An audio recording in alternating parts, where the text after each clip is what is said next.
Blood pressure ಈಗಿನ ಕಾಲದಲ್ಲಿ ತುಂಬ ಕಾಮನ್ ಆಗಿ ಕಾಣಿಸಿಕೊಳ್ಳುವಂತಹ ಒಂದು ಲೈಫ್ ಸ್ಟೈಲ್ ಡಿಸಾರ್ಡರ್ ಆಗಿದೆ. ಬ್ಲಡ್ ಪ್ರೆಷರ್ ಇದೆ ಅಥವಾ ಬರುವ ಲಕ್ಷಣ ಇದೆ ಅಂತ ತಿಳಿದರೆ ಸಾಕು, ಉಪ್ಪು ಕನ್ಸ್ಯೂಮ್ ಮಾಡೋದನ್ನು ಕಡಿಮೆ ಮಾಡ್ತಾರೆ. ಆದರೆ ಡಯೆಟ್ ಮೇಲೆ ಕಾನ್ಸಂಟ್ರೇಟ್ ಮಾಡೋದೇ ಇಲ್ಲ. ಇವತ್ತು ನಾನಿಲ್ಲಿ 7 ಸೂಪರ್ ಫುಡ್ಸ್ ಬ್ಲಡ್ ಪ್ರೆಷರನ್ನು ಕಡಿಮೆ ಮಾಡೋದಕ್ಕೆ ಸಹಾಯ ಮಾಡುವಂತಹ 7 ಸೂಪರ್ ಫುಡ್ಡನ್ನು ತಿಳಿಸ್ತಾ ಇದ್ದೇನೆ. ಈ ಫುಡ್ಗಳನ್ನು ನಿಮ್ಮ ಡಯೆಟಲ್ಲಿ ಯೂಸ್ ಮಾಡ್ತಾ ಬಂದಲ್ಲಿ ಬ್ಲಡ್ ಪ್ರೆಷರನ್ನು ಒಂದು ಹತೋಟಿಗೆ ತರುವಲ್ಲಿ ಸಹಾಯ ಮಾಡ್ತದೆ. ಅದರಲ್ಲಿ ಮೊದಲನೆಯದು ಬಾಳೆಹಣ್ಣು. ಇದರಲ್ಲಿ ಪೊಟ್ಯಾಷಿಯಂ ಜಾಸ್ತಿ ಇರುವ ಕಾರಣ ಕಿಡ್ನಿಯನ್ನು ಟ್ರಿಗರ್ ಮಾಡಿ ಅಧಿಕ ಸೋಡಿಯಮನ್ನು ಹೊರಗಡೆ ಹಾಕ್ತದೆ. ಜೊತೆಗೆ ಬ್ಲಡ್ ವೆಸಲ್ ವಾಲ್ಸನ್ನು ರಿಲ್ಯಾಕ್ಸ್ ಮಾಡಿ ಬ್ಲಡ್ ಪ್ರೆಷರನ್ನು ಕಡಿಮೆ ಮಾಡಲಿಕ್ಕೆ ಸಹಾಯ ಮಾಡ್ತದೆ. ನೆಕ್ಸ್ಟ್ ದಾಳಿಂಬೆ, ಪೊಮೊಗ್ರಾನೇಟ್. ಇದರಲ್ಲಿ ಆ್ಯಂಟಿ ಆಕ್ಸಿಡೆಂಟ್ ಪ್ರಾಪರ್ಟಿ ಇರುವ ಕಾರಣ, ಅಲ್ಲದೆ ಪೊಟ್ಯಾಷಿಯಂ ಕಂಟೆಂಟ್ ಜಾಸ್ತಿ ಇರುವ ಕಾರಣ ಸೋಡಿಯಂ ಲೆವೆಲನ್ನು ಬ್ಯಾಲೆನ್ಸ್ ಮಾಡಿ ಬ್ಲಡ್ ವೆಸಲ್ಸನ್ನು ರಿಲ್ಯಾಕ್ಸ್ ಮಾಡೋದ್ರ ಮೂಲಕ ಬ್ಲಡ್ ಪ್ರೆಷರನ್ನು ಕಡಿಮೆ ಮಾಡಲಿಕ್ಕೆ ಸಹಾಯ ಮಾಡ್ತದೆ. ನೆಕ್ಸ್ಟ್ ಸ್ವೀಟ್ ಪೊಟ್ಯಾಟೊ, ಸಿಹಿಗೆಣಸು. ಇದು ಪೊಟ್ಯಾಷಿಯಂ, ಫೈಬರ್ ಹಾಗೆ ಮೆಗ್ನೀಷಿಯಂ ತುಂಬಿರುವ ಒಂದು ನ್ಯೂಟ್ರಿಯೆಂಟ್ ರಿಚ್ ಫುಡ್ ಅಂತ ಹೇಳ್ಬೋದು. ಇದರ ಆ್ಯಕ್ಷನ್ ಹೇಗೆ ಅಂತ ಹೇಳಿದರೆ ವ್ಯಾಸೋಡೈಲೇಷನ್, ಅಂದರೆ ಬ್ಲಡ್ ವೆಸಲ್ಸನ್ನು ರಿಲ್ಯಾಕ್ಸ್ ಮಾಡಿ ಬ್ಲಡ್ ಪ್ರೆಷರನ್ನು ಕಡಿಮೆ ಮಾಡ್ತದೆ. Next beetroot. ಇದರಲ್ಲಿ ನೈಟ್ರೇಟ್ಸ್ ಅಧಿಕ ಇದೆ. ಈ ನೈಟ್ರೇಟ್ಸ್ ನೈಟ್ರಿಕ್ ಆ್ಯಸಿಡ್ ಆಗಿ ಕನ್ವರ್ಟ್ ಆಗಿ ಬ್ಲಡ್ ವೆಸಲ್ಸನ್ನು ರಿಲ್ಯಾಕ್ಸ್ ಮತ್ತು ಡೈಲೇಟ್ ಮಾಡೋದ್ರ ಮೂಲಕ BP-ಯನ್ನು ಕಡಿಮೆ ಮಾಡಲಿಕ್ಕೆ ಸಹಾಯ ಮಾಡ್ತದೆ.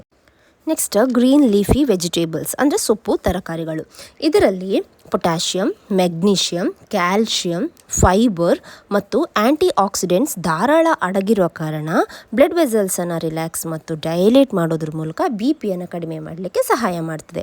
Next dark chocolate. ಇದರಲ್ಲಿ ಫ್ಲೆವನಾಯ್ಡ್ಸ್ ಕಂಟೆಂಟ್ ಇರೋದ್ರಿಂದ ಇದು ನೈಟ್ರಿಕ್ ಆಕ್ಸೈಡ್ ಪ್ರೊಡಕ್ಷನನ್ನು ಸ್ಟಿಮ್ಯುಲೇಟ್ ಮಾಡಿ ಬ್ಲಡ್ ವೆಸಲ್ಸನ್ನು ಡೈಲೇಟ್ ಮಾಡಿ ಬ್ಲಡ್ ಫ್ಲೋ ಇಂಪ್ರೂವ್ ಮಾಡಿ ಬ್ಲಡ್ ಪ್ರೆಷರನ್ನು ಕಡಿಮೆ ಮಾಡ್ತದೆ. ಹಾಗೆ ಅಂತ ಹೇಳಿ ಓವರ್ ಕನ್ಸಂಪ್ಷನ್ ಯಾವತ್ತೂ ಒಳ್ಳೆಯದಲ್ಲ. ಲಾಸ್ಟ್ ಒನ್ ಶುಂಠಿ, ಜಿಂಜರ್. ಇದರಲ್ಲಿ ಜಿಂಜರಾಲ್ ಇರೋದ್ರಿಂದ ಬ್ಲಡ್ ವೆಸಲ್ಸನ್ನು ರಿಲ್ಯಾಕ್ಸ್ ಮಾಡಿ ಬ್ಲಡ್ ಫ್ಲೋವನ್ನು ಇಂಪ್ರೂವ್ ಮಾಡ್ತದೆ. ಅಲ್ಲದೆ ಕ್ಯಾಲ್ಶಿಯಂ ಚಾನಲನ್ನು ಬ್ಲಾಕ್ ಮಾಡಲು ಸಾಧ್ಯವಾಗೋದ್ರಿಂದ ಬ್ಲಡ್ ಪ್ರೆಷರ್ಗೆ ತುಂಬಾ ಒಳ್ಳೆಯದು. ಬ್ಲಡ್ ಪ್ರೆಷರ್ ಒಂದು ಲೈಫ್ ಸ್ಟೈಲ್ ಡಿಸಾರ್ಡರ್ ಆಗೋದ್ರಿಂದ ಫುಡ್ ಕಂಟ್ರೋಲ್ ಮಾಡೋದ್ರ ಜೊತೆಗೆ ಲೈಫ್ ಸ್ಟೈಲ್ ಮಾಡಿಫಿಕೇಷನ್ ಕೂಡ ತುಂಬಾ ಇಂಪಾರ್ಟೆಂಟ್. ರೆಗ್ಯುಲರ್ ಆಗಿ ಎಕ್ಸಸೈಸನ್ನು ಮಾಡಬೇಕು. ಅಟ್ಲೀಸ್ಟ್ ಒಂದು 30 ಮಿನಿಟ್ಸ್ ಆದರೂ 7 ರಿಂದ 8 ಗಂಟೆ ನಿದ್ದೆಯನ್ನು ಮಾಡಬೇಕು. ಸ್ಟ್ರೆಸ್ ಇದ್ದಲ್ಲಿ ಮೆಡಿಟೇಷನ್, ಯೋಗವನ್ನು ಮಾಡೋದು ಕೂಡ ತುಂಬಾ ಇಂಪಾರ್ಟೆಂಟ್. ಅದು ಅಲ್ಲದೆ ಎಡಿಷನಲ್ ಆಗಿ ಆಲ್ಕೋಹಾಲ್, ಅಂದರೆ ಮದ್ಯಪಾನವನ್ನು ಕಡಿಮೆ ಮಾಡಬೇಕು. ಧೂಮಪಾನವನ್ನು ನಿಲ್ಲಿಸಿದರೆ ಒಳ್ಳೆಯದು. ಅದೇ ಥರ ಸರಿಯಾಗಿ ದಿನದಲ್ಲಿ ನೀರನ್ನು ಕೂಡ ಕುಡಿಬೇಕು. ರೆಗ್ಯುಲರ್ ಆಗಿ ಚೆಕಪ್ಪನ್ನು ಅಂತೂ ಮಾಡಿಸೋದು ತುಂಬಾ ಇಂಪಾರ್ಟೆಂಟ್. ಹಾಗೆ ಬೇಕಾದಲ್ಲಿ ಟ್ಯಾಬ್ಲೆಟ್ಸನ್ನು ಕೂಡ ಡಾಕ್ಟರನ್ನು ಕನ್ಸಲ್ಟ್ ಮಾಡೋದ್ರ ಮೂಲಕ ತೆಗೆದುಕೊಳ್ಬೇಕು. ಈ ಥರ ಲೈಫ್ ಸ್ಟೈಲ್ ಮಾಡಿಫಿಕೇಷನಿಂದ ಫುಡ್ ಹ್ಯಾಬಿಟ್ಸಲ್ಲಿ ಚೇಂಜ್ ತರೋದ್ರಿಂದ ಒಂದು ಮಟ್ಟಿಗೆ BP-ಯನ್ನು ಕಂಟ್ರೋಲ್ ಮಾಡಲಿಕ್ಕೆ ಸಾಧ್ಯ ಆಗುತ್ತೆ. ಇನ್ನಷ್ಟು ಹೆಲ್ತ್ ರಿಲೇಟೆಡ್ ಆಗಿರುವಂತಹ ವಿಡಿಯೋಗಳಿಗೋಸ್ಕರ ಚಾನಲನ್ನು ಸಬ್ಸ್ಕ್ರೈಬ್ ಮಾಡಿ, ಹಾಗೆಯೇ ಸಪೋರ್ಟ್ ಮಾಡಿ. Thank you.